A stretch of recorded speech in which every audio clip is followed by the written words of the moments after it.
voilà les propos, c'est-à-dire les propos provocateurs de Lamine Yamal face aux joueurs français. Et voilà également les réponses qu'ont donné chacun.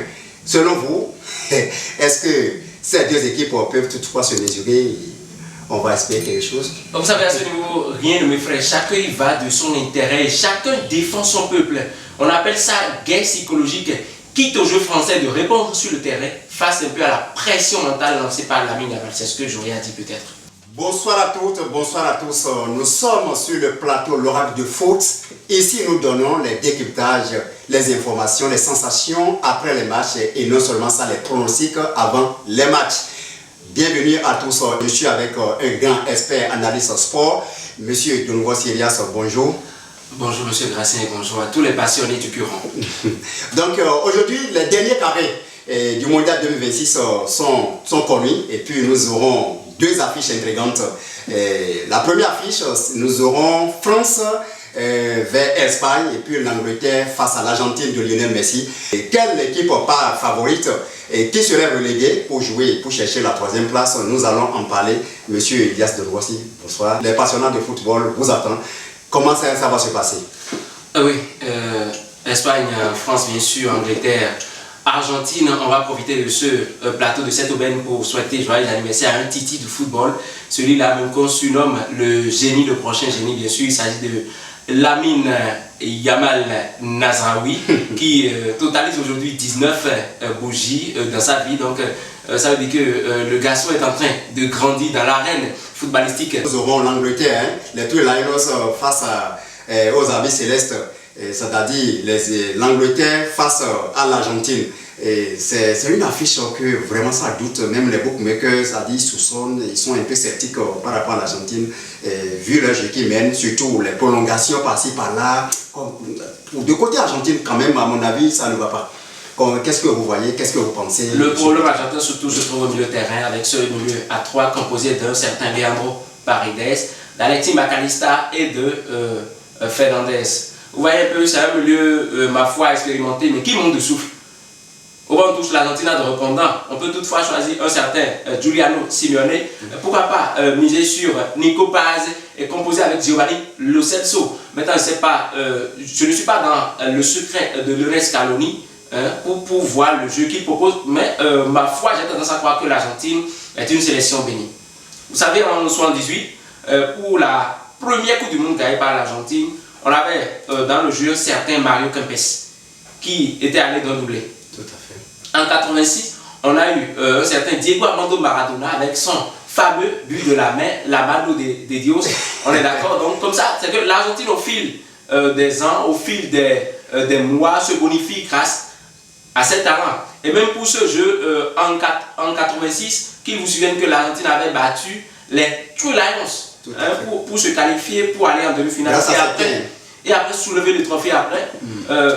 Premier but à la 51e minute d'un certain Diego Armando Maradona. 4 minutes après, il a dribblé toute l'équipe anglaise pour aller mettre ce qu'on peut appeler le but du siècle, le 2-1 pour l'Argentine.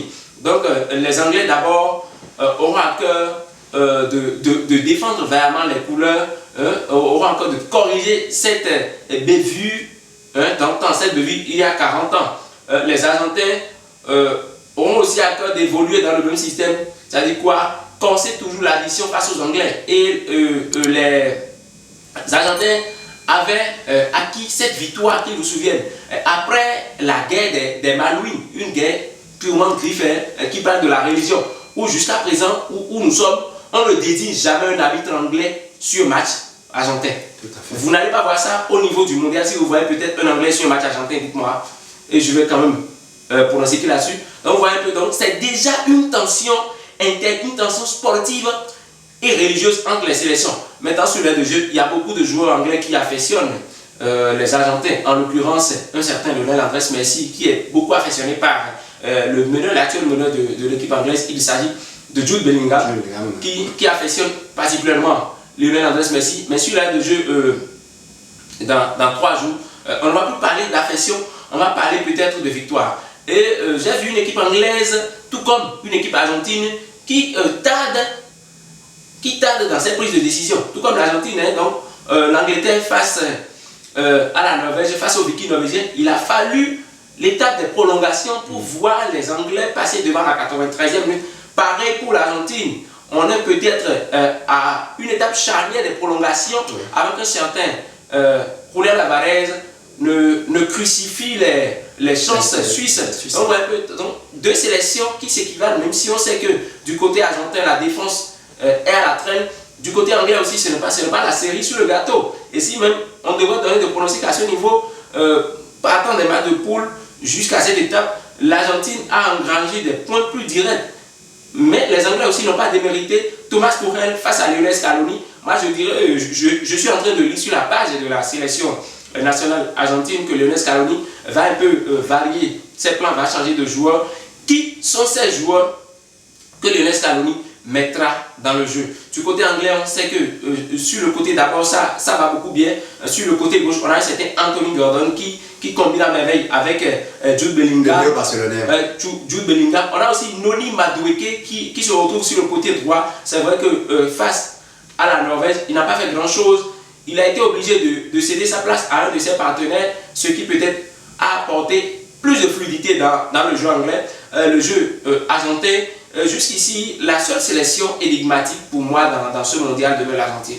Vous n'allez pas avoir un système de jeu qu'il respecte. On peut vous proposer un 4-4-2 et aller directement en un 5-4-1. On peut toutefois vous proposer un 5-4-1 et aller dans un système de 4-5-1. Donc la composition varie en fonction de l'équipe à laquelle on veut faire face. Effectivement, et l'Argentine nous donne un faux système de jeu. L'Argentine, depuis le début du mondial, nous donne un faux système de jeu. Si je vous dis, face à la Suisse, l'Argentine avait proposé un jeu de 3-4-3.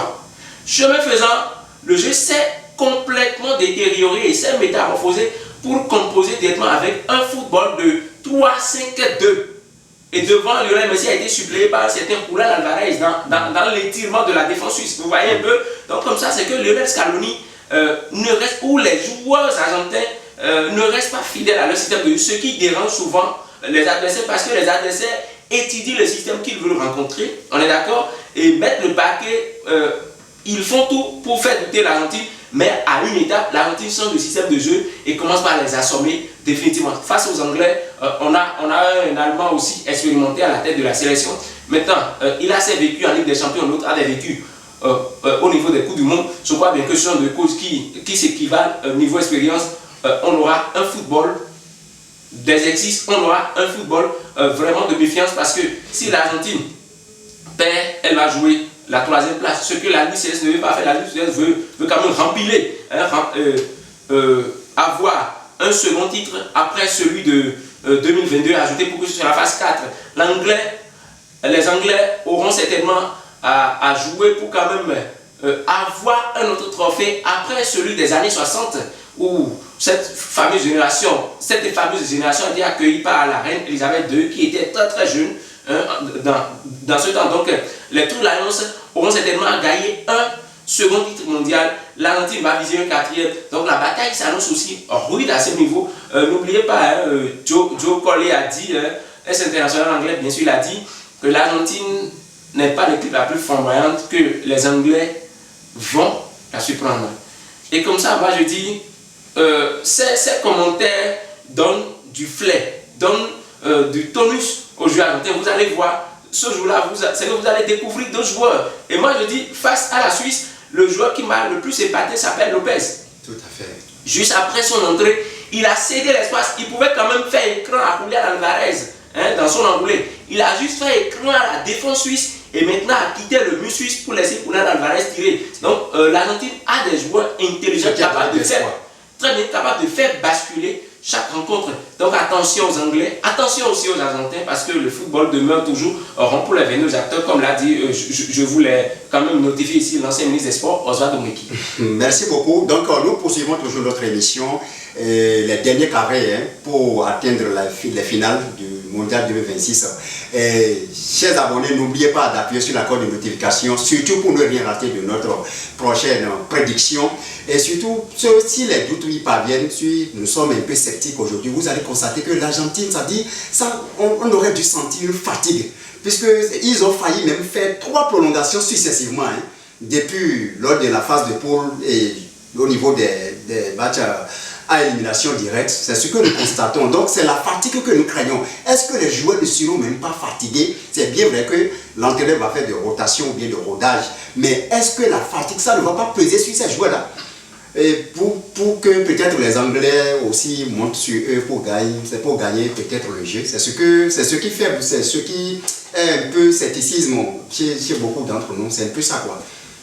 Je vous sens venir. Je sens et je connais où vous voulez aller. Vous savez, chaque sélection a son temps fort. Quand il s'agit de match de football. Et l'Argentine joue sans pression. L'Argentine joue sans pression. Vous allez voir qu'en 2022, l'Argentine était là pour quand même jouer les cœurs dans leur paume de main. Mais aujourd'hui, l'Argentine a tout déposé. Si on gagne, on verra. Si on perd aussi, on verra. Parce qu'on a déjà eu à gagner une Coupe du Monde. Donc cette génération, plus de 80% des joueurs sélectionnés aujourd'hui sont des champions du monde. On est d'accord. Donc comme ça, c'est que ça donne un football sans pression pour l'Argentine. L'Angleterre a plus de pression dans cette rencontre que l'Argentine.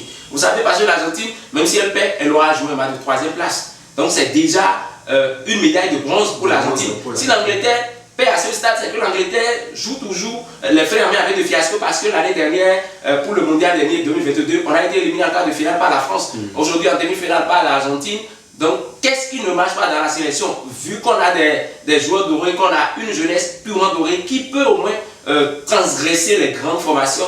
Donc comme ça, l'Argentine joue sans pression, tout comme la France qui aujourd'hui joue sans pression dans les deux demi-finales. Donc moi je vais dire, les Anglais vont vouloir mettre le paquet pour peut-être assister le jeu argentin, qui est un jeu purement expérimenté, qui lit les systèmes, qui lit les techniques de l'adversaire pour le prendre à défaut. C'est ça. Donc ça va être du tac-tac. Que les Anglais fassent beaucoup attention, parce que les Argentins devant un joueur capable de basculer le coup de masse, Lionel Andrés Messi, avec ses centres, avec ses frappes, il peut toutefois surprendre le gardien anglais qui, ma foi, est expérimenté, certes, mais c'est pas le meilleur, comme tu sais en Angleterre. Voilà, Jordan Pickford. Donc, il est expérimenté, certes, mais c'est pas le meilleur de la compétition. Je vois une rencontre plus ou moins équilibrée entre les deux formations, à savoir entre les Argentins et les Anglais. Pourquoi pas un petit 2-2, même si je ne suis pas si fort en pronostic. À ce niveau, je sais que chaque fan, chacun de nous, a son équipe. Et peut-être vous êtes argentin ou anglais, je ne saurais le dire. De mon côté, peut-être je garde le suspense entier. Les deux demi-finales promettent du feu gracieux. Donc voilà ce qu'on peut dire de façon résumée sur cette rencontre Argentine-Angleterre, et aussi de façon plus élargie sur Espagne-France. Merci beaucoup. Donc nous poursuivons toujours notre émission. Donc les pronostics donnés, 2-2 partout. Non, en fait, je suis allé vite en besogne. Je ne sais pas si c'est peut-être 2-2, mais que le sort nous donne peut-être raison, on verra ce qui y sera. D'accord, merci beaucoup. Alors, vous êtes en direct sur l'Oracle du football, chers amis internautes. N'oubliez pas d'appuyer sur la cloche de notification, surtout abonnez à la chaîne. Abonnez à la chaîne pour ne rien rater après. Merci beaucoup.